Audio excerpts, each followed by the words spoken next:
Hello hi எல்லோரும் எப்படி இருக்கீங்க? சிம்பிளான உருளைக்கிழங்கு பொரியல் பார்க்கலாம் வாங்க.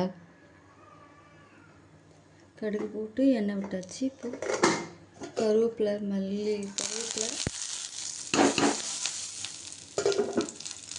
மஞ்சத்தூள், கறி மசாலா தூள், காரப்பொடி, உருளைக்கிழங்கு எடுத்துக்கோங்க. சிம்பிளான உருளைக்கிழங்கு மசாலா ரெடி.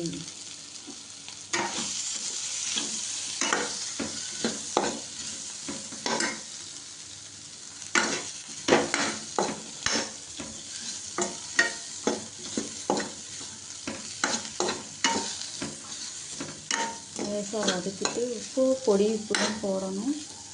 அப்போதான் நல்லாயிருக்கும். லேசாக வதக்கினா போதும். ஸ்பைஸியாக வேண்டாம்னா இப்போ லைட்டாக சாப்பிட்றது ஹெல்த்துக்கு ரொம்ப நல்லது. Okay, thank you. வீட்டில் சாம்பார், உருளைக்கிழங்கு பொரியல், ரைஸ்.